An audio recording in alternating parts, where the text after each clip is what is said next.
Secrets destroy you from the inside out. Jennifer Roach. Jennifer Roach. Jennifer Roach. Grew up outside of the Latter-day Saint tradition. She was an ordained Anglican minister. I gave up my ordination the day before my baptism. That's not nearly all of your background. The pastor who abused me, he is still employed to this day at a church that knows everything that happened, and they don't care. I'm also a licensed mental health therapist. for abuse. So I don't come to this unaware of the pain that is in this subject for some people. How have we not stopped this yet? Mandated reporting is kind of the current darling of here is the thing that's going to fix it. And I'm so happy for that. Here's the problem. Stories get written in a way that doesn't really explain what's actually happening. The fascinating part for me is that some of the practices that our church has been doing for forever actually end up being really, really protective for kids. Give me an example. Whoa, really? Don't let the abusers win. They do not get to win. They don't get to steal your faith. Don't let them. So what happened to me was terrible. It should have never happened. It was awful. It ruined my life in some ways. But my abuse happened in a freshman year through junior year of high school. The man who abused me, he and his wife moved away in the summer before my senior year. And I actually, for a while, sort of lived in this like fantasy world of, I'm just going to forget that that happened. I'm just going to pretend like it didn't happen and move on with my life. And that worked for a little while. I actually had a few kind of great months. Oh, it's working. And then my high school English class, we were reading Macbeth. And Macbeth is about a lot of things, but one of them is how secrets destroy you from the inside out. And I started to really feel the weight of that. Shakespeare, like he just like gets right in there, man. So feeling the weight of having a secret like this is actually going to be bad for me. So I decided I needed to tell, but telling was still a process. There was an adult working in the church who sort of was on to me a little bit in terms of like, something's up with this girl. Something is not quite right. He was one of the pastors there, and he would have little conversations with me. I gave him little tiny bits of information and waited to see if he was going to freak out or not. And he didn't. And so I'd give him a little bit more, maybe in the next conversation. And it took 6 or 8 conversations before I was willing to actually say the thing. He had to sort of follow his instinct of like, something isn't right here. I'm going to keep asking questions. So over the course of these conversations, I disclosed to him, it's the late 80s. So this is 1989. Okay. Mandatory reporting laws aren't actually in effect in California where I was living. Okay. I actually waited until I was like really, really close to 18 to report because I felt like I would have a little bit more control over how it went. And it turned out I didn't get any control over how it went. They made a lot of decisions for me that I just didn't have enough knowledge about the world to even understand the implications of what was happening. What they said to me was sort of like, don't let this destroy your life. It's time to move on. You know, be a good little girl and buck up and just be okay. And I tried. I tried as just about as best as a person could try. I was a senior in high school, kind of directionless, had been through this trauma, didn't really have anybody that was helping and guiding and advising me. I was just on my own to figure it out.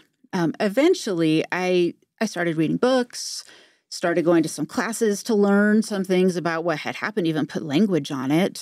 But at the time, I barely knew how to talk about it. Graduated from high school, started college, unmitigated disaster. I couldn't get myself, I lived across the street from the college and could not get myself from bed to class. Wow. Right? Like I was just so dysregulated. Spent a couple of semesters failing classes and this is a waste of time, this is a waste of money.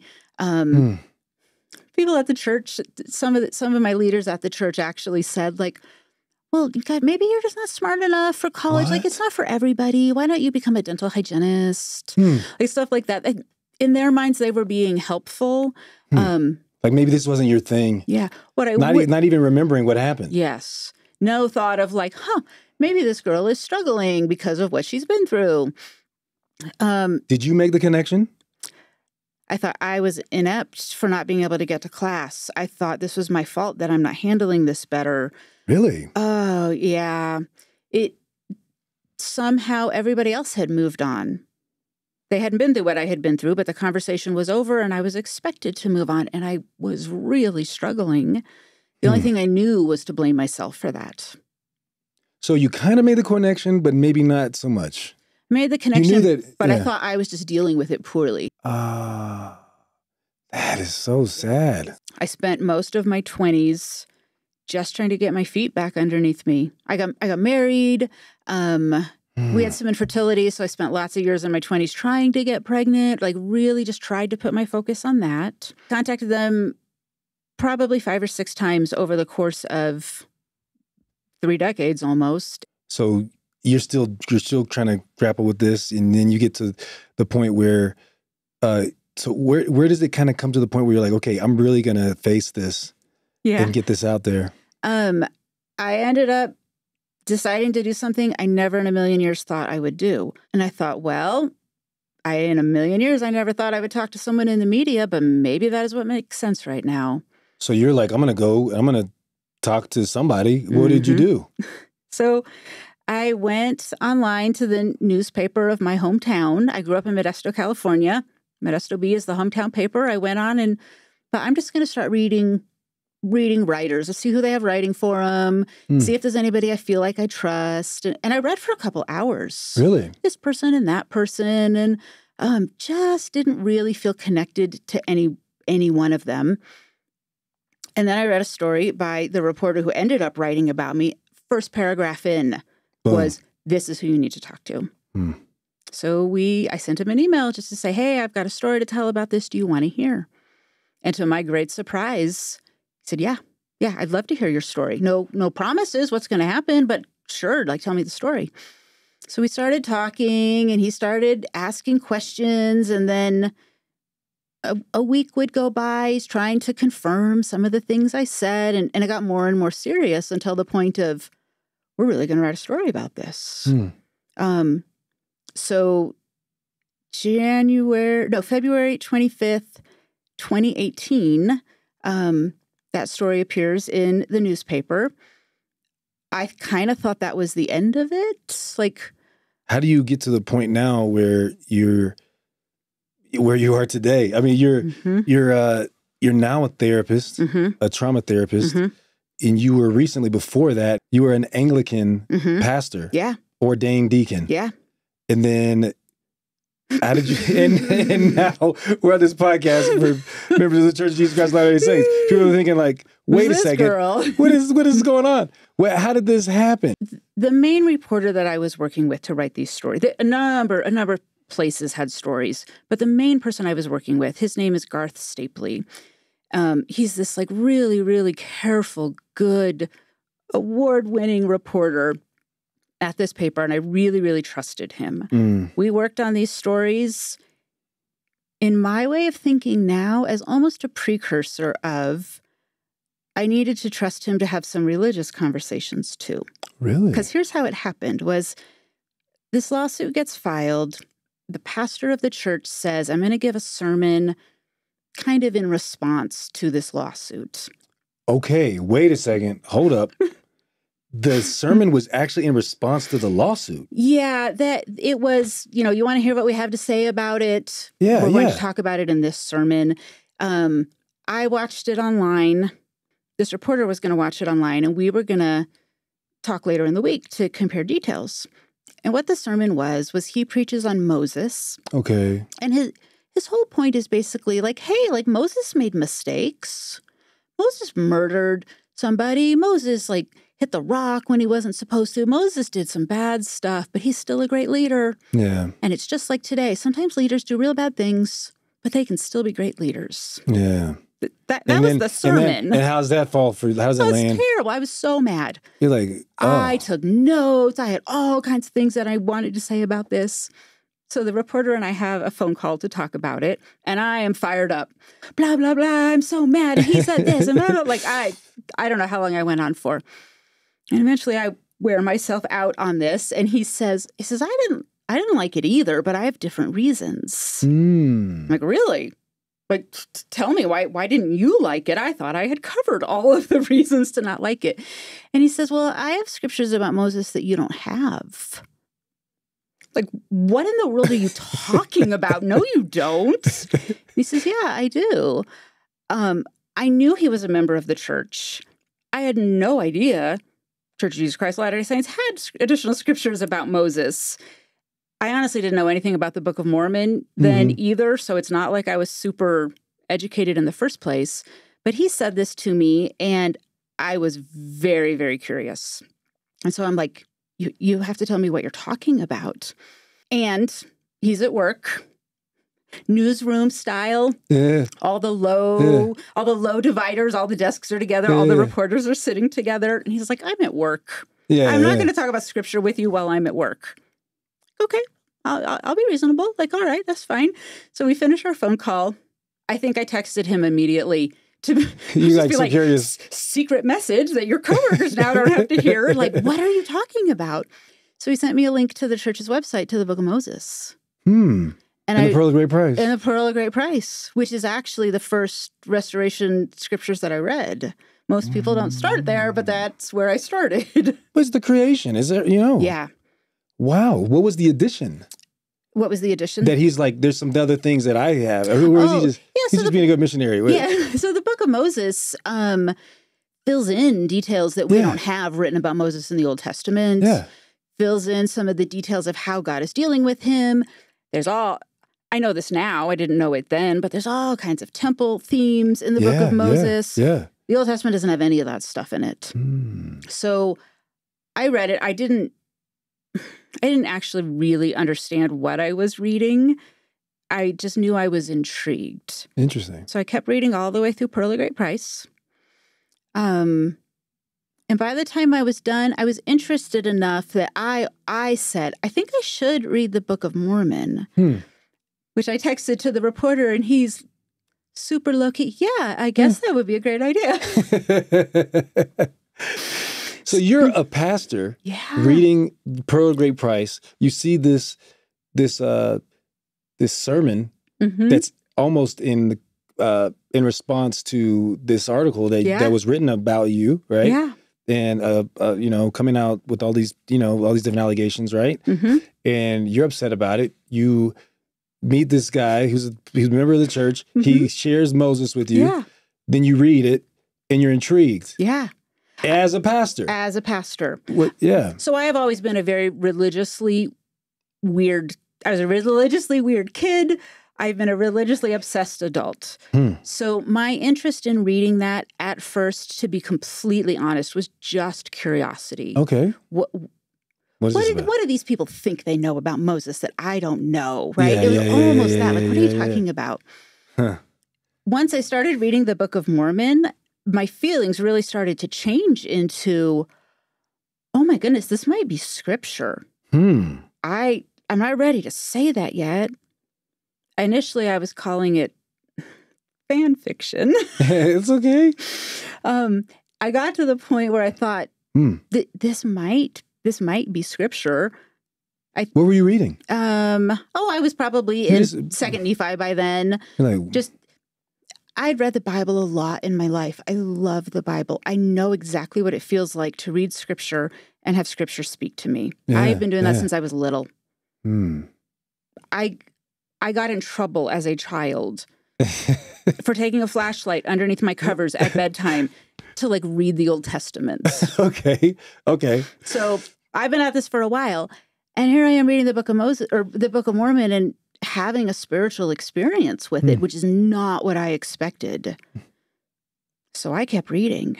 The reporter, who had by then become a friend, kept saying, there are people whose full-time job it is to talk to people about our church and about the Book of Mormon. Would you like me to hook you up with some of our missionaries? Absolutely not. I can't ever talk to your missionaries. Are you crazy? And so he'd be like, "Oh, hey, that's fine. Just keep reading. We'll just see what happens." He knows. Yeah, we went through that a couple of times, and then one day I was driving on my way to church, and saw two missionary sisters walking on the road. Random. Saw their name tags. Drove right past them. And really as loud as anything, the Spirit is saying to me, turn around your car and just go have a conversation with them. And so I did. Turned around my car. I parked. But both of those girls are now friends. They told me later that I was sort of marching up to them with lots of purpose, and they thought I was coming to yell at them. But you had this spiritual experience where you're like, I'm just going to do it. Yeah. I'm going to go. Yeah. And did it bother you not to do it? Yeah, there's no way I could have not talked to them. Really? As soon as I saw them, as soon as I recognized this is what God is asking me to do, there's no peace for me unless I do it. Right? I know what it feels like. Yeah. So I talked to them. I was still nervous. I didn't give them my information. I didn't give them how to contact me. I took their card and said, I will be in touch. Right? I'll let you know. Right. But by the end of the day, I had emailed them and said, hey, I'm the girl you met on the street. Could we set up a time to talk? Wow. And so we did. We set something for the following week. I'd never even seen missionaries where I live. I was living in Seattle at the time. No, we lived there for 25 years. I never saw missionaries. So I saw the girls. That was a Tuesday. On Friday, I'm at home. I was cooking dinner for my family. I was kind of making an involved recipe, and there's a knock on the door. And I'm like, oh, should I even go answer it? I thought, okay, fine, I'm going to go answer it. And I open the door, and two elders are standing right there. Interesting. And I thought, how in the world? And what I said to them was, how did you find me? And they're like, we just knocked on the door. Just random. We're just out meeting people, whatever the missionaries say.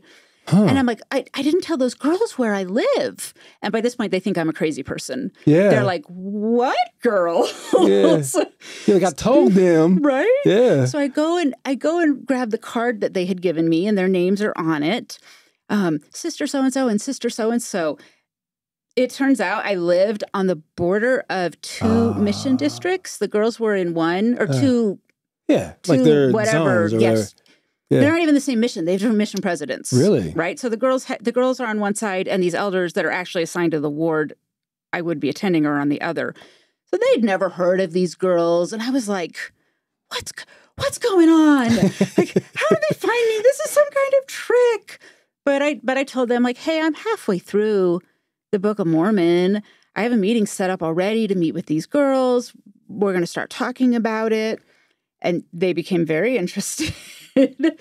So we had our first lesson, and it was me, the two sister missionaries, the two elders, and the reporter from California joined on Zoom or Skype or whatever we were using back then. And so the six of us sat around and had a conversation, and I knew by the end of that conversation I wanted to keep talking to them. Okay. I hadn't yet come to the point of, I'm going to take action on this. But you're still a pastor at the time. You're still preaching and everything. And doing all the stuff. Yeah. And, the church where I was working, was meeting in the morning. The ward I was assigned to had an afternoon. They were meeting at 1:30 in the afternoon. So schedule-wise, perfect. It worked out for me to do both for a while, which was a real long day, but I felt compelled. I met lots of members. This was the very end of 3-hour church. So the gospel principles class is still a thing. Yeah. Kind of, it's intended for new people or for investigators or whatever. So that ended up just being the sweetest thing. Me and probably 20 people from my ward would just sit in the class. I was usually the only investigator, and they're like, we want to know what questions you have. And I was keeping a notebook full of questions. Yeah. So I had hounded this reporter with questions. I sort of hounded the missionaries with questions. I met members. I started to hound them with questions. And the more and more stuff started to click into place. We use a lot of the same words in our church that other churches use to mean slightly different things. So I had to relearn some vocabulary. I had to relearn... Like what? Apostasy. Okay. Right? So if I say the great apostasy, all of your listeners know exactly what I'm talking about. Yeah. Apostasy is a concept in other churches, but it means a person who has deliberately decided they themselves are walking away from their faith. It's a personal thing. It could be that too, right? It could be that too. But the more that people mostly know the general, right? Right? So they're talking to me about the apostasy has happened. And I'm thinking, I wonder who committed. How did that, none of that's clicking for me. Yeah. Even the idea of the restoration, I didn't fully understand the way even a primary child in our church would understand. The power of the priesthood was sort of gone for a while. It wasn't that wasn't working, and that had to be restored. I would not have been able to articulate any of that. Today, I can look back and say, oh, absolutely, I know church history well enough to give you lots of examples of how this has happened. But it takes a while for it to sort of snap into focus for someone who's coming from a traditional Christian system. Okay. So you have all these questions. Yeah, so questions. Everybody's working real hard to help me out. What was the one that bothered you the most that you really wanted to know? Yeah, honestly, the one that was the hardest for me was the idea of a prophet. Really? Think about the things that I had been through. A man in church authority using his authority against me to be abusive. I go to more church authorities to try and get help for this. I got no help and got ignored and got told to be quiet. That didn't work out real well for me. So the idea of a man who doesn't know me, who I will never meet, that he's sitting 800 miles away making decisions about my life, I was nervous. That was probably the hardest. That was harder to get over than accepting the Book of Mormon as scripture. Really? That was easy. So go through that for me. You're thinking, a prophet? What are they talking about? A prophet? Really? So how did you wrestle with it? I'm sort of presenting this question mostly to the women, adult women members in my ward I had met. Yeah. How do you grapple with this? How are you understanding that? And they would give the answers that you would think people would give. They just sort of gush about how much they love the prophet. And I'm like, I am not asking this question in a way that people are getting what I am actually at. So I tried lots of ways and all I got was, oh, we love the prophet. It's such a blessing to have a prophet, on and on and on. Oh, this is so weird. And when we went through that actually for about 6 weeks before, one day the missionaries say to me, President Nelson is coming to Safeco Field in Seattle. And he's gonna speak, and there's gonna be other speakers, and there's gonna be some music, and we can get you tickets if you want to go. Absolutely, I want to go. I want to go see this man who's now going to run my life. Is sort of how I was thinking of him. Yeah. And by then, I certainly had figured out it's not really like that. Yeah. But I went to the event. They had encouraged everybody to get there early, and so I sat with all kinds of people from my ward, as well as other people I didn't know. And most of them spent the time before the event started talking about their prophet. Oh, yeah. The one from when they were young, or the one who had the biggest impact on them, or whatever. And they just told story after story of how prophets had helped guide their lives in really positive ways. And it did something in my brain that just let that worry relax. So that even by the time the event started, before President Nelson was, I think, even at the baseball field, I had calmed down significantly about it. And he was great. He was himself, right? He does all the things. It wasn't his performance as a speaker that day that wooed me at all. It was the testimony of all the people who had been so positively impacted by him and his predecessors. It's just a really moving experience for me. Yeah. And that sort of just tucked that worry back into, it wasn't a loose string anymore. It was subtle, but it was powerful enough for you to recognize that you could relax about it and continue to move forward. Yeah. And here's an entire baseball field 30,000 people, whatever, who have come to see him, and they all roughly look like me, right? We all live in Seattle. Most of them work in technology, right? Like, I know what their lives are like. I know them to be smart, reasonable people who also accepted the idea of a prophet. Interesting. Sometimes I think investigators need more contact than they get with members, because the missionaries are fantastic. Like, I needed the missionaries. Yeah. But I also needed full-grown adults. Well, that's how it's supposed to be. Yeah. That's how it's supposed to be. Yes. Yeah. Which it worked beautifully for me. And sometimes I worry investigators don't always get that. That's true. That's really true. So you're in this experience where that question wasn't like somebody came to you and said, hey, here's this example. Here's this logical reason why. Yeah. It was almost like, you know, they say line upon line, precept upon precept, here a little, there a little. One of the biggest concerns is gone. And then what happens after there? After that, I met with the missionaries again, and they said, you know, like, it feels like we're at the point where we're at a fork in the road. Do you want to get baptized? Is that what we're headed toward? And by then, this was September. So I'd been taking lessons since roughly May. So we'd been at it for a while. We had gone through the 6 basic missionary lessons enough times that I had them memorized, right? So I knew enough of the teaching where, like, that really was an appropriate push from them to say, like, are we doing this or aren't we? And by that point, I was like, yeah, this is where we are headed. The timing of that was the only thing that was really in play. I was married at the time. My husband was really, really worried about me, not at all interested in the church, really actually rather suspicious of the church. So he had said to me, I just want you to slow down. I want you to really just have an experience of, like, living with this for a while before you turn our world upside down, basically. And I said, that's a reasonable request from a husband, right? So we had said, like, nobody's making any decisions until January 1st. And January 1st came, and I wanted to get baptized more than ever. So we started planning my baptism. January 26th was my baptism.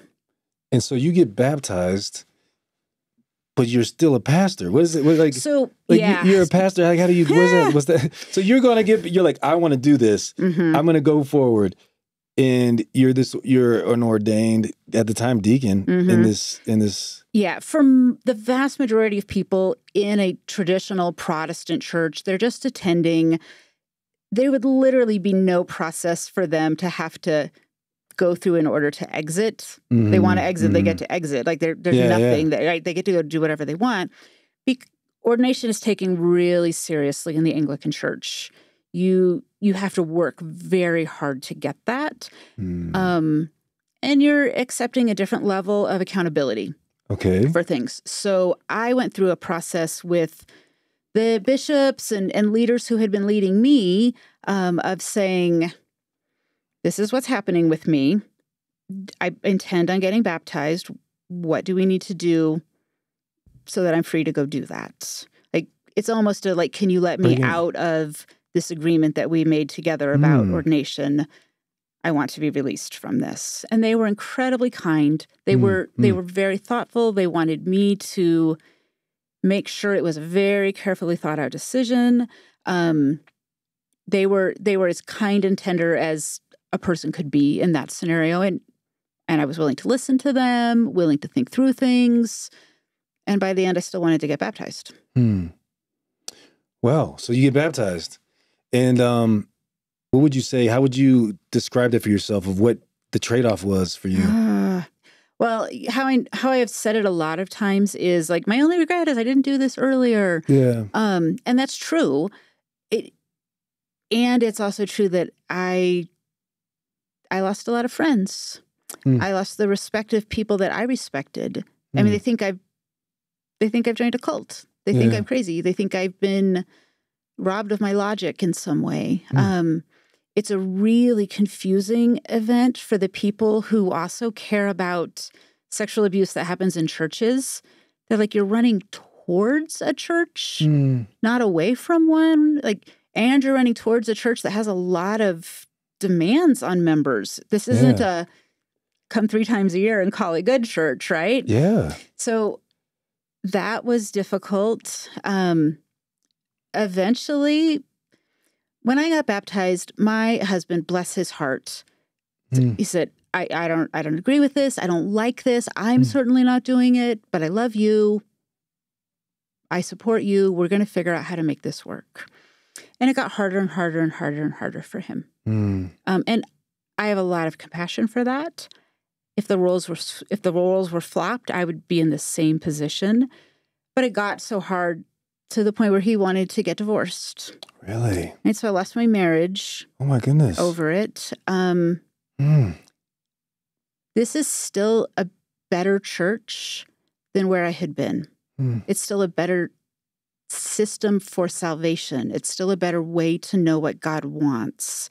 It's still a better way to live. So yeah, it's cost me things to be here. You don't normally think of people losing their families to join a church where we love families. Yeah, yeah. Right?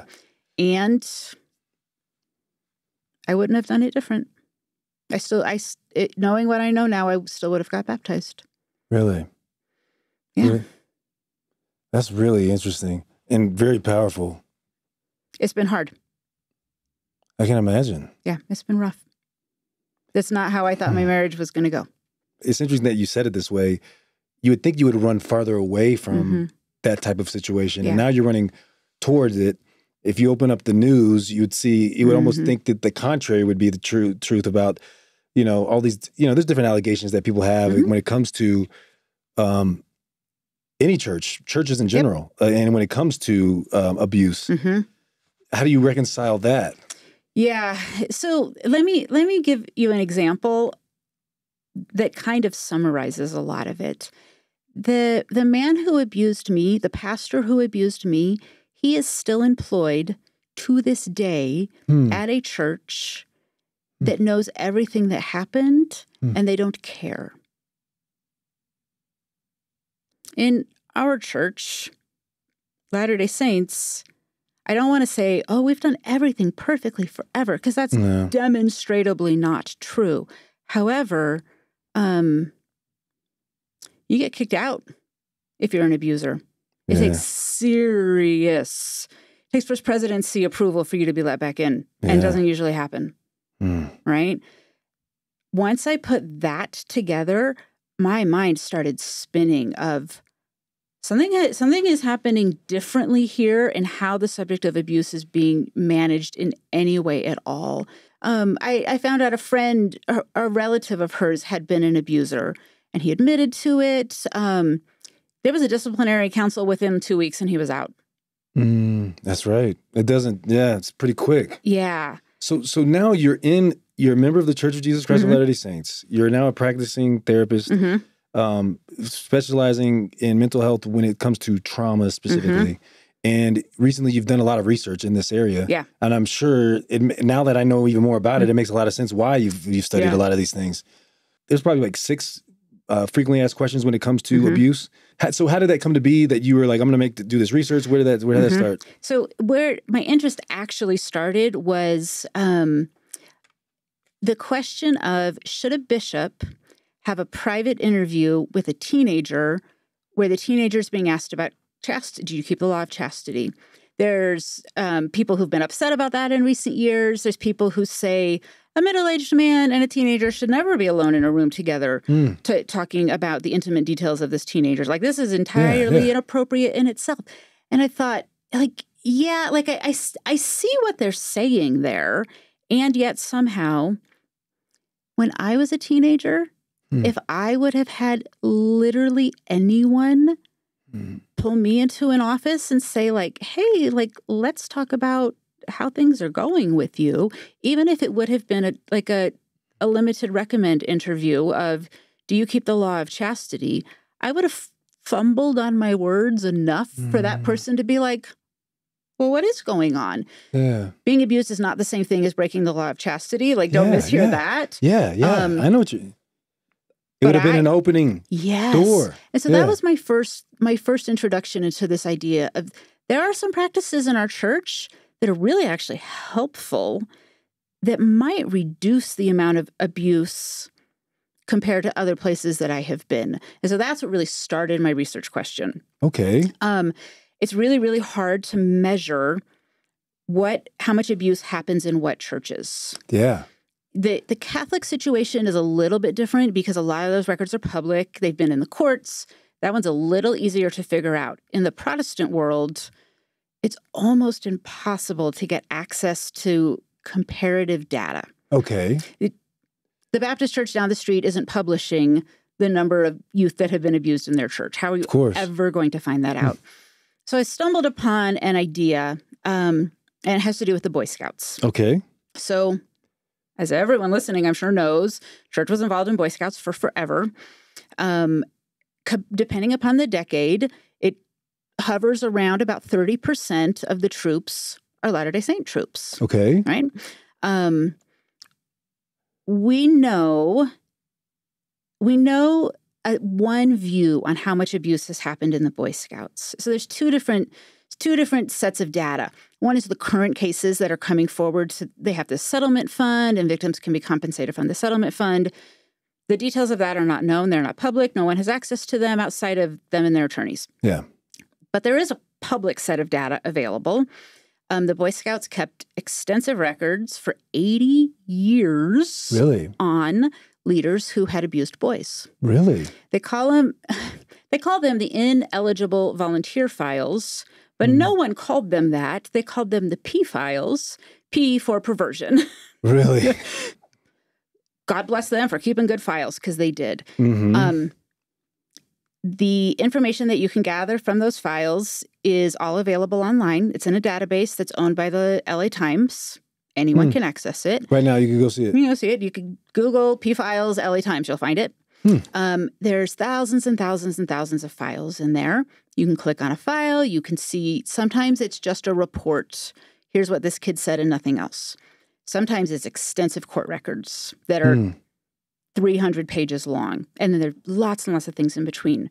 What almost every single file has, though, is either the leader has stated what their religion is, or you can read through the file enough to tell what their religion is. They're leading a Latter-day Saint Boy Scout troop. They've been called to this position by their bishop. Pretty safe bet they're a Latter-day Saint, right? So I thought, this is fascinating. We know the percentage. We know 30% are Boy Scout troops belonging to the church. These are the cases abuse happened in. Are 30% of them LDS kids who got abused, or are 30% of the abusers LDS abusers?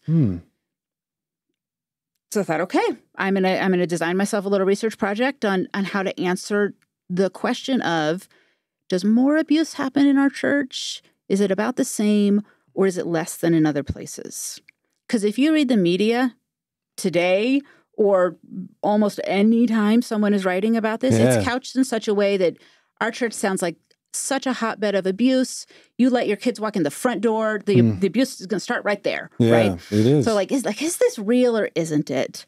So ran through all the data, called up a friend who's a PhD in statistics, just double check my work, because I want to make sure that what I think I'm seeing is what I'm actually seeing. I was expecting a number about 30%. Interesting. The number's 5%. 5% of the abusers in those thousands of files are Latter-day Saint men who are abusing kids. That's terrible. There's absolutely nothing good about that. Those stories are horrendous, and I've read every single one of them that I can. However, it's not 30%. Another way of saying that is it's 75% less abuse than you would expect just based on the numbers. Really? Just based on numbers, and we had 30% of the troops. Okay, I see. You would expect 30% of the abuse to be there. It's not. Yeah. I see what you're saying now. 75% less than you would expect just based on statistically. Wow. Right? So the perception is definitely less than what it seems, not justifying that it even exists in the first place. That's not what you're saying. I want to make sure that that's completely, absolutely clear. It happens. It's terrible. It's awful. We've messed it up at times. We've dealt with it poorly at times. We've victim shamed, made it harder on, like, all the things.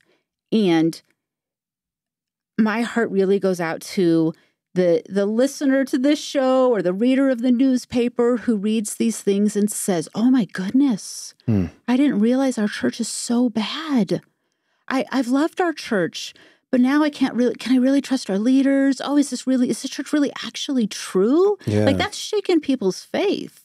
Of course it does. I think that anybody that's experienced that type of trauma, I'm sure there's plenty of questions that they have. Yeah. Right? There's actually a survey that I just read it this week. It actually came out a year ago, but it compares the public's perception of the Catholic Church, Latter-day Saints, and Southern Baptists. All three are churches that have experienced abuse to one degree or another. Yeah. What is the average person who isn't necessarily a member of those churches or isn't necessarily educated on abuse? How do they understand these three churches? And the general public puts them all together. They're all evil. They're all the same.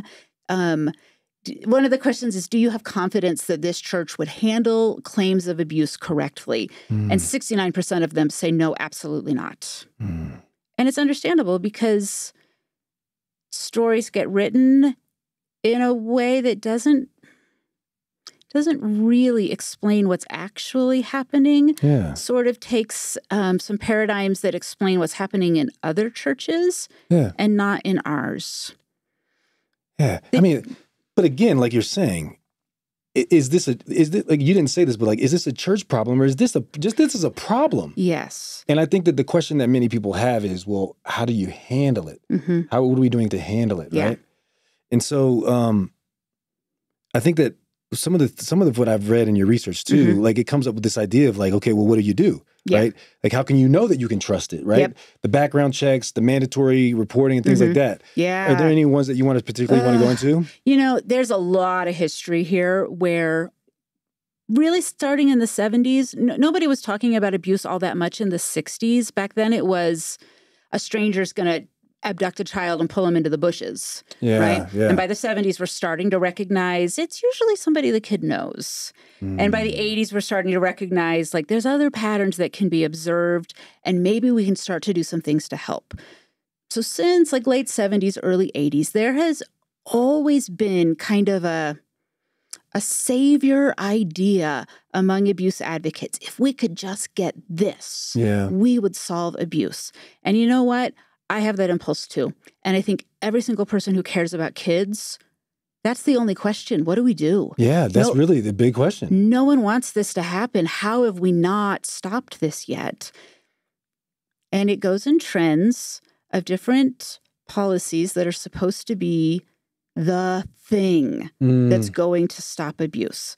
I'll talk about two of them, mandated reporting and background checks. Okay. Those are sort of the current ones. If you go online and read about abuse, you'll find a lot of people saying, mandatory background checks. You should be doing background checks all the time.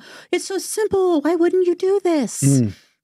Background checks are not what people think that they are. People think it's some kind of magic oracle that's going to look into the soul of this person and say, have they abused? But that's not what it is. It's a records check. Is there a record of this person having abused? Is there a court file? Have they been in jail? That's what it's checking. So the background check is a checking of their record. Yeah. And what's on the record? Well, most people, including abusers, there's nothing. There's nothing to check. If you don't have a background, there's nothing to check. Yeah. Is that what you're saying? That's what I'm saying. Huh. It gets double complicated because victims, historically especially, it's changed a little bit in the last 5 years, victims delay reporting or don't report at all. So if you don't report, how is that person ever going to have a record to check? So somebody could have used 20 kids. It is not very likely that even 1 in 20 is going to report. And sometimes they're so young. This is just so terrible to even think about this. Like, I know. And so that childhood sexual abuse, it's almost guaranteed that someone can get away with it. And so I get the impulse. Let's check this guy's background. Let's see if anything has really happened here. Sure, go ahead. But if there's not a record, you're not going to get a positive result. And you have no idea. Is this person someone who's actually safe to be around kids? Or is this a person who is very well practiced at being around kids and abusing them and manipulating them into being quiet? You have no idea. I've been thinking about this too, like deception. If you know what's happening, you're not being like, that's the whole point of deception is, right? You can't, and betrayal too. Like you can't be betrayed by somebody that you don't know. Yeah. You know what I mean? Yeah. And it's the people that you trust and like you're saying in most of the research that they found, that it is people that you usually know. So it gets tricky. So just having a background check, you're saying that it's easy for it to be kind of undetected. The average age that a person first speaks about their own childhood abuse is 52. Are you serious? 52? That research, it comes from a group called Child USA. Here's how it works. In childhood, we say abuse is detected way more than it's reported. So a child doesn't come up to you and say, I need to explain to you what Uncle John has been doing to me, right? Yeah. Child starts acting out. Child has marks on their body that don't make sense. Some adult has to catch what is going on with this kid. Or the kid just says something weird. Yeah. And an adult follows up and asks some questions. Occasionally, a child will, Mom, I have to tell you what happened. But that's not the majority. So in childhood is the second greatest time in life that abuse will be detected. Once somebody's in their 20s, there's almost no reporting at all because people in their 20s do what I did. I'm going to move on. I'm going to make my life work. I'm going to get on with it. What's the point? Yeah. What's it going to do? What's it going to do? Nobody cares anyway. What's it going to do? The statute of limitations is gone? Yes. What's the point even bringing it up? Is that what you're saying? Yes. So in most states, up until 5 years ago, every state had a statute of limitations that was anywhere from 1, maybe 7 years. A real generous one was if you're 26 years old, you can report any abuse that has ever happened. But if you're over 26, it's too late. So most victims have not reported, not talked about it till they're ready in their 50s. No one in their 20s, tiny bit in your 30s, tiny bit more in your 40s. By the time people are in their 50s, they start talking about it. Oh my gosh. But in most states, even today, there's nothing that can be done. It's not a crime anymore. Statute of limitations means they don't get charged for it. They're not going to go to jail. They're not going to go to court. There's no record. So why 50 though? Why do you think, what is it about 50 years old that makes somebody start? I think a lot of people around 50 are reconsidering their lives. It's sort of the midlife crisis time. What have I done with myself? What do I wish I had done? People sort of take stock of what has gone on with them and want to make a pivot if they need to. They make that, most people make that pivot there. I made that pivot reading Macbeth, right? Like I was just lucky enough that clicked for me of, oh, this thing is catching up with me. I thought I could outrun it and I couldn't. A lot of people just don't get there till 50. They've raised their kids. They've worked in their career. They feel a little more secure in life. Okay, maybe I can start talking about this now. Which also means if you're Relief Society president, if you're Elders Quorum president, and there's people in their 50s in your ward, have your ears open because they might have some stuff to talk to you about. Wow.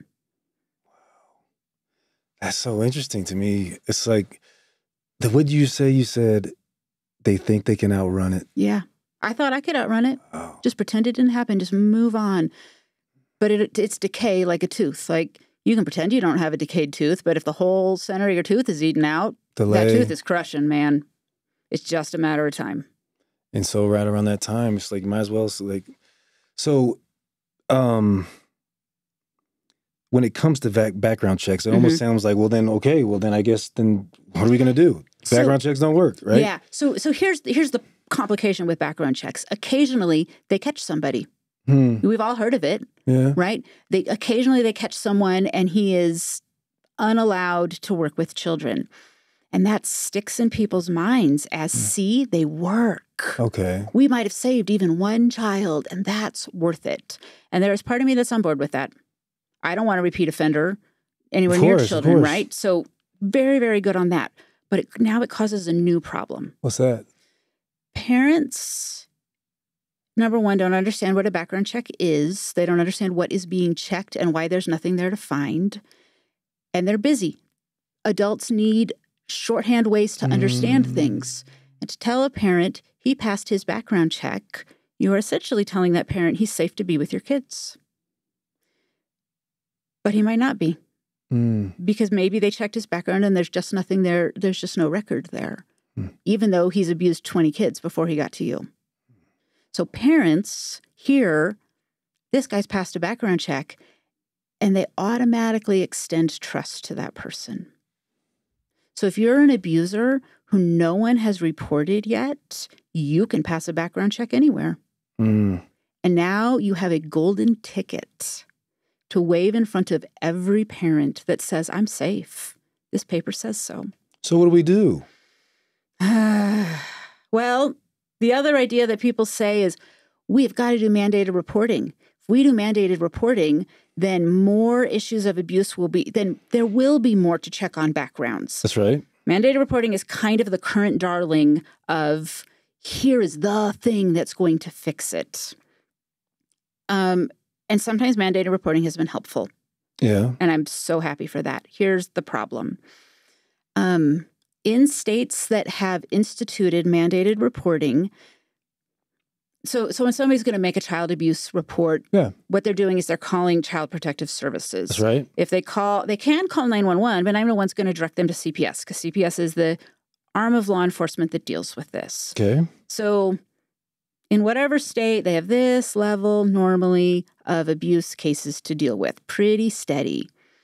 The state institutes mandated reporting. So everybody like me who has a professional license, everybody who is under this new mandated reporting law says, oh, I need to start reporting stuff. It's, I don't want to lose my license. I need to protect the children. I got to do. So what happens is reports of abuse go radically up by 10-fold. But if you look over time, the actual abuse that they find stays exactly the same. Really? So the worker, the CPS worker, how overburdened do you think they were to begin with? They now have 10 times the cases to sort through to actually find the one kid who actually needs their help immediately. So we've now made it harder on kids who need help to get help. Wow. So then what's the solution? Is the solution, you know what I mean? Yeah. So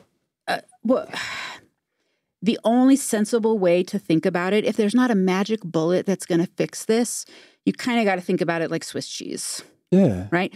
There's a hole in every single piece. There's some big holes, right? One of those pieces of Swiss cheese is your background checks. It's more hole than it is cheese. Yeah. But put it against another piece, and that one's got a hole somewhere else. And stack 10 pieces of Swiss cheese together, and maybe you got something that is going to be a little bit harder to get through. The fascinating part for me is that some of the practices that our church has been doing for forever actually end up being really, really protective for kids. They weren't developed to be that way. They're practices that we've done, and no one thinks about them as child protection, but they are. I think that's how we end up with a number like 5% instead of 30%, is that we have some practices that average members have no idea are protections, but they work. Give me an example. Having ward boundaries. Oh, really? Really? How excited is anyone about having ward boundaries? Literally no one ever gives a thought to that unless they're moving or the ward is being adjusted. Most people think of that as all this is we're just been told what ward to go to. Here's what happens in other churches. If you're an abuser and you go to your neighborhood church, it's 4 blocks from your house, but there's some smart people there, and they start catching on that you're a little bit sketchy. Mm. You look at the kids in a way that makes some people real uncomfortable, and you recognize this isn't a real good hunting ground for me if I'm an abuser. That guy can go to church anywhere he wants. He can go 4 blocks away and have an entirely fresh start. Probably 100 churches in his town. And there's people coming from all over the place. Yeah. He can drive 2 hours to go to church. If he runs out of all of them in his town, he can go to the next town. And there's no records that follow him. There's nothing. However, if he were in our church and he's living within a ward boundaries, and you're expected to go to the ward in your boundaries, and the people in your ward are looking at you sketchy, he does things that make us real uncomfortable with the kids. Everyone knows it. And you can't just go, if you want to go to another ward consistently, you would have to get permission, and it's kind of cumbersome, right? And you would have to have a real reason. Yeah. And maybe he can make up a reason one time. But can somebody like that do that for life? Probably not. You're expected to go to church with your neighbors, and your neighbors know some things about you, right? And if you're sketchy, your neighbors know it. Your kids know it, and their friends know it. Yeah, they do. Right? So ward boundaries is a big one that's kind of naturally there. I don't think that anybody was thinking like, let's catch this, and the ward boundaries will do that. Yes. But the ward boundaries naturally do it. Yes.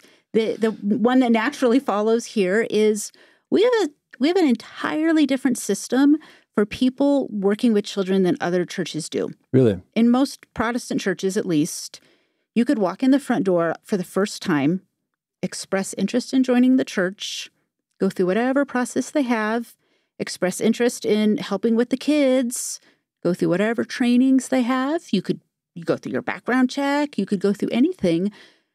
But within 2 months, maybe 6 weeks, you can be teaching Sunday school with a kid in your lap. Right? In our church, it's different. If you show up and you walk through the doors on the first day, you got to wait. You might get called as librarian. Yeah, it's just based on... Right? Well, but this is a question that I think comes up a lot, is discernment. And I don't know if this is the best place to talk about it and address it. Because that is a question that people ask. They're like, well, how come that bishop didn't discern? They did call them to this position. They did pass the background check. They did, they checked all the boxes. How come they didn't notice? The bishop himself was called. Right? I think that's, and I know that we may not have like a perfect answer, but I'm saying, I think it's important to consider, like, just to have a conversation about that. Like, how do we look at that? Yeah. So the person, brother, whoever's been called to teach the 3rd graders, should the bishop have caught it? Yeah. We're sort of asking him to now become this magic oracle that can see into people's souls. Yeah. And that's not going to be a real workable solution either. There also is this idea that the perpetrator themselves gets to make some choices, right? When they're called, they haven't, presumably, like, let's pretend they haven't done anything yet. Yeah. They just wish that they could. And that person gets to make choices along the way about, are you going to abuse? Are you going to go down behaviors and thoughts and patterns that are going to lead you to act out, or aren't you? And no one knows. That person has control over, they have agency over their own life. Yeah. And we can't sit back with anyone and say, this person has this temptation, and I know exactly the ways in which they are going to give into it. Yeah.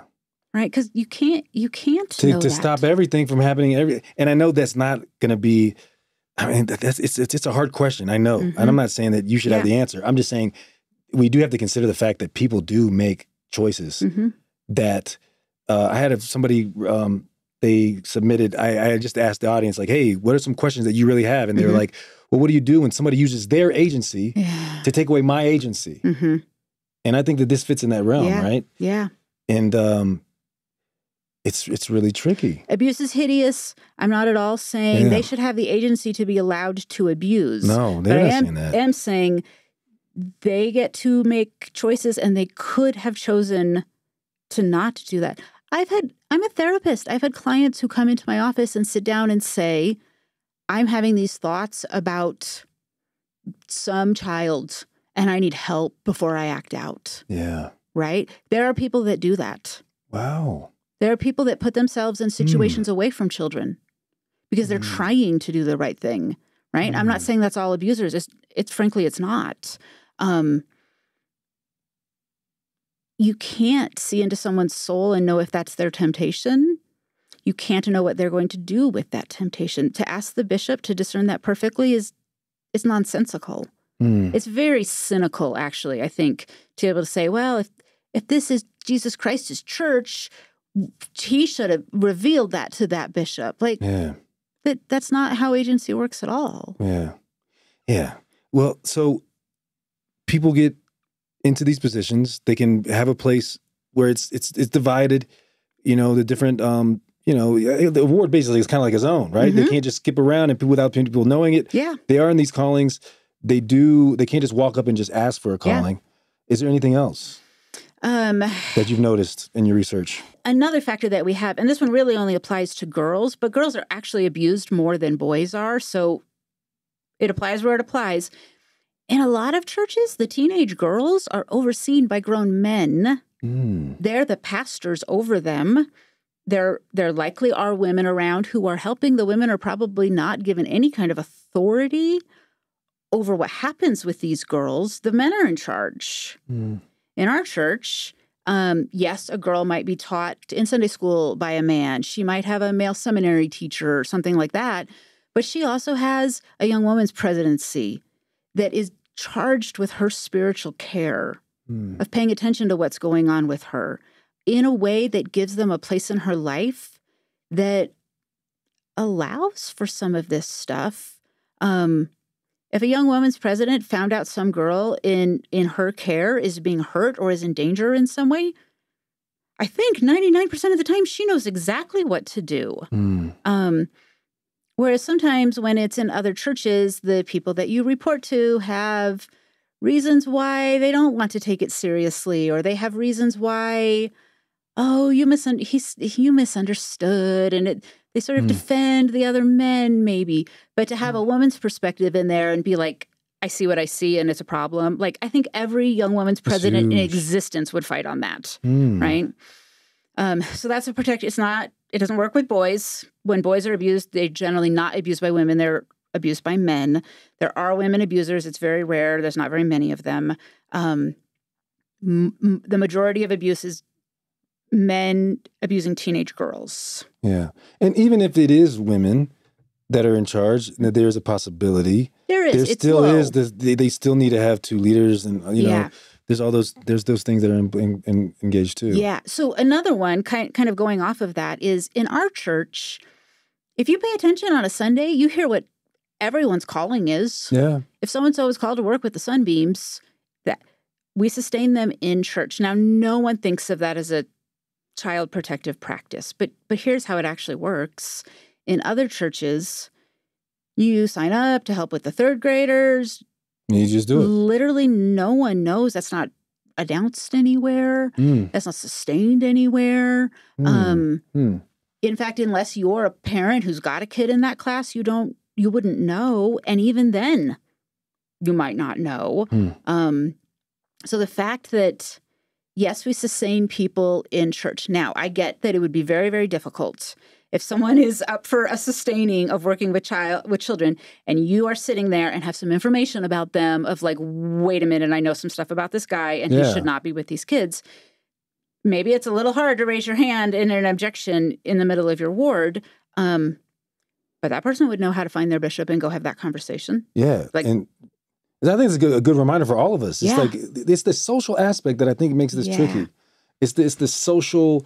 Like, oh, it's like, I know I studied psychology, right, in my undergrad. It's like social loafing, right? Or like, it's the idea of like, you know, the more people that there are, the more people the more likely we think somebody else is going to do something about it. Yep. And I think we have to take responsibility when we know something. We need to say something. Yeah. And my sense is that most adults in our church are eager to help with this problem and would do so. There's another one it's not quite as structural, but it still works, which is the high value that we put in our church on families. Yeah. Children are not equally vulnerable to abuse across the board.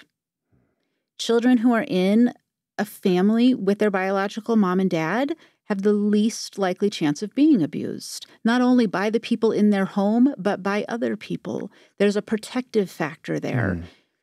It's even true when the children live just with a dad. It disappears when the children live just with mom. But the idea that there's a father in this child's life has some kind of societal implication for people who are wanting to hurt children, and they pass and find another child who is more vulnerable, right? Who's needier, who lacks some parental attention, right? And they go after those kids because those kids are more malleable. That is not to say that parents never abuse their own children. They do, right? That's the least likely kind of abuse to happen. Kids who live in two-parent families are less likely to be abused by family members and strangers alike. That's a protective factor. No one emphasizes family as much as we do. Wow. So, I mean, just the natural overall structure can be a protection. I don't know. Some of these, I'm just imagining, and this is how I always try to think of any of these circumstances. It's like, there's always exceptions. There's somebody right now that's hearing this. They're like, well, check. Yep. Someone found their way through the Swiss cheese maze and still abused. Somebody found their way through it, and it happened. Yeah. And so I'm curious from you, and you can share as much as you like or not. Like, how have you? Because you might be, if you were listening to this a couple of years ago, you'd be like, well, it happened to me. Yeah. What would you say to that person? Yeah. Let me take one tiny step back from that, actually. Yeah. One of the difficulties in child abuse is that adults think they know how kids report, and they actually have no idea and miss it most of the time. Adults think that a child is going to come to them with a coherent story of Uncle John did this to me, and they're gonna blurt it out, or maybe mom has to pull it out of them, but that child will be able to give them direct information. And it happens, but that's not how it usually happens. How it usually happens is something is off. Yeah. The kid says something weird, and the parent who is wise, or the adult who is wise, has to ask some follow-up questions. What do you mean Uncle John was in your bed? Doesn't he have his own bed? Right? Yeah. Try and pry some more information out of that, because maybe it was nothing. Right? But it deserves some questions. When a kid makes a weird statement that just sounds off, when the adult doesn't follow up and ask another question, they have missed the opportunity to catch abuse. And that's most of the time how it happens. Here's where it gets even more difficult. My heart goes out to the bishops who meet with these teenagers and are talking about chastity issues, right? The majority of them are not being abused. If they have chastity issues to talk about, it's their same-age boyfriend, right? But when abuse stuff comes up, or if that teenager says something that's just off enough, the right thing to do in that moment is for that bishop to ask some follow-up questions. However, you can understand why they're scared to death. Of course. To ask more questions. I'm a grown man in a room alone with a teenage girl, and now I'm asking her questions about sex. Yeah. And they're putting themselves on the line to be seen as a creep, to be seen as inappropriate, to be seen as somehow trying to get something out of this girl. And everybody has to do that calculation in their head.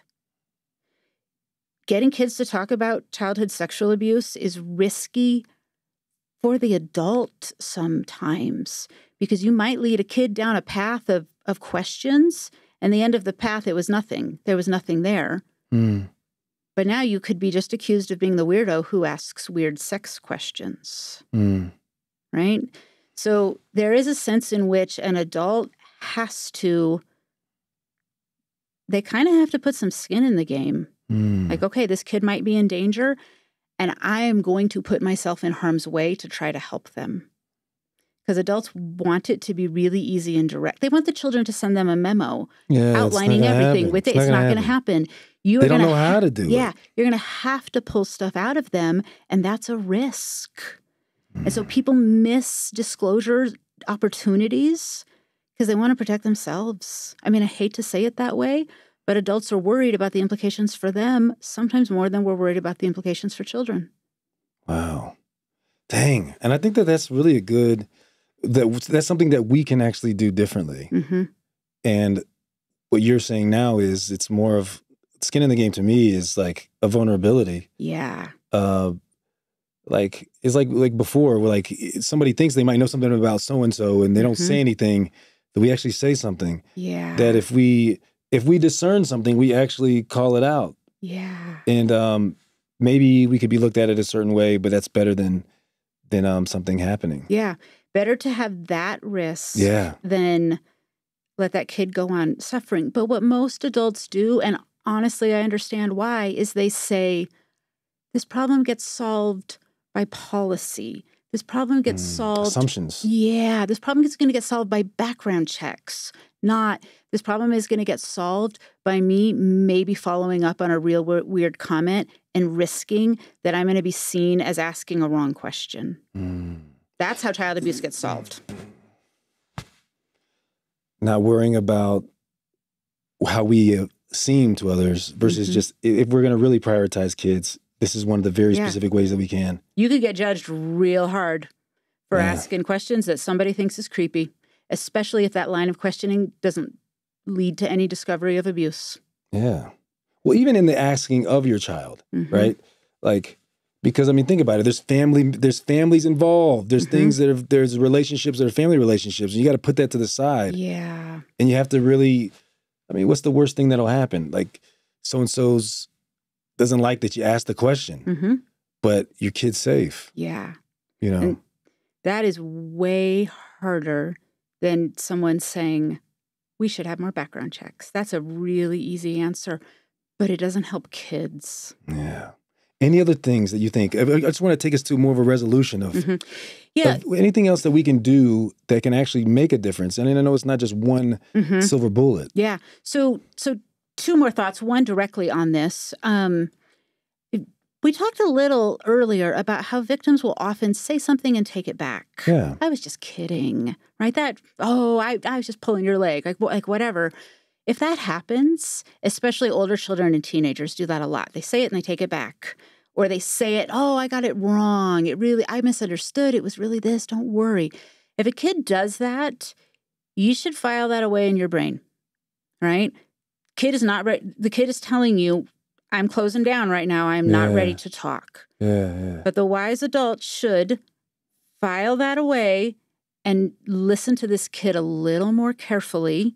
What's being said that's weird, what's not being said sometimes reveals things. Start to have an eye on that kid and see if they'll say something else at some point. When a kid shuts down or a teenager shuts down, I don't think there's anybody that has skills to pull that out of them if they don't want to talk. Once they shut it down, that's it. That's it. So the smart adult who cares about this kid it's gonna be kind of has to make a little commitment in their mind of, okay, I'm just going to do some careful watching. And that can be how you catch abuse. The person that I initially disclosed my abuse to, that's what was happening there. He recognizes there's something off with this girl. I thought I was fooling everyone. I thought I was moving on with my life and it was great, right? And he looks at me and because he's an adult and adults can see things kids can't and went, something ain't right. Something's going on here. Yeah. So that's absolutely another way, like parents can't help. Believing kids when they say something gets really hard when kids take it back. Yeah. And you need to understand what that is, that's the kid getting afraid. Sometimes victims have been called liars a lot. That's not lying. They're not lying. They're scared and they don't know what to do. And so they're just trying to self-protect. That's not something that should be seen as a punishment. That's not them having bad character. That's not sin. That's terror in them. Of I thought it would be okay to say this and now I realize it's not and I have to take it back. And the adult needs to not overreact to, you shouldn't tell stories. You shouldn't make stuff up, right? Like, don't do that to kids. Something's going on with that kid.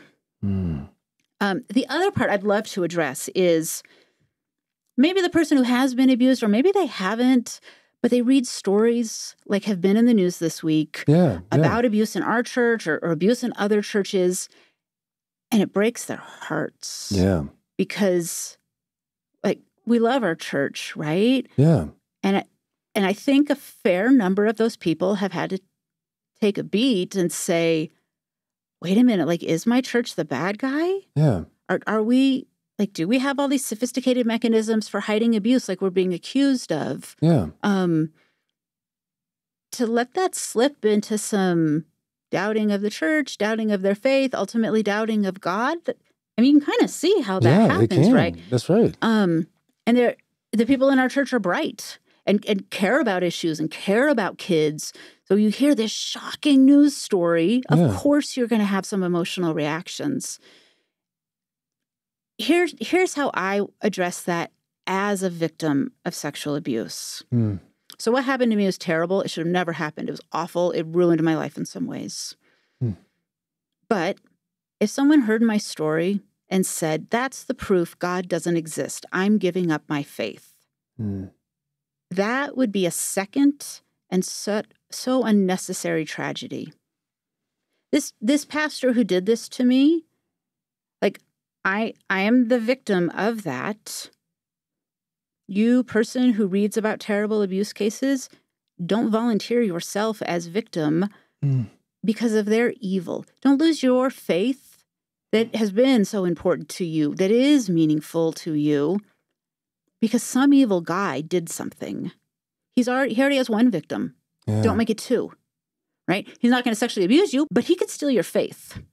And you could let him just because you are so mad about the issue of abuse. Everybody's mad at the issue of abuse. It is hard, I get it, to read these stories and to try and be like, okay, God is still in control. The church is still good. We still actually do care about kids. We're not this awful secret organization that hides abusers, as has been accused in the media. Don't let the abusers win. They do not get to win. They don't get to steal your faith. Don't let them.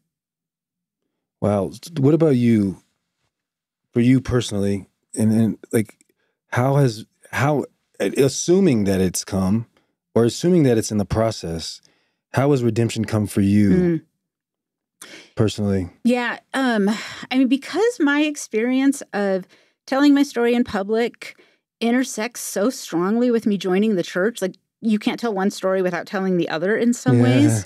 It feels like that is such a spot of redemption, of not only did I get some of this stuff out of me in a good way, but I found a church where I don't have to think some real terrible things that are also just as awful. Like, for example, my dad died when I was 12.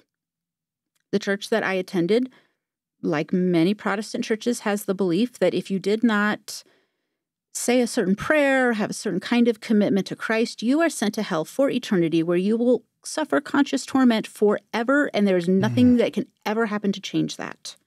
There's no possibility after you are dead, you are suffering in hell. And that's what they would say about my dad, right? Accepting that as a reality, the emotional weight of that feels as heavy to me personally, as somebody who's experienced it, as having gone through abuse, right? So to figure out there was a system where I didn't have to think things like that, like that made it so that my mind could kind of find healing along, like, with my spirit finding healing. There also is an element, it was very redemptive for me to be able to stand in front of court, say, this is what happened, and every adult there was taking it seriously. There was no, like, oh, don't ruin his life, honey, leave him alone, right? Like, having it taken seriously was really, really healing for me.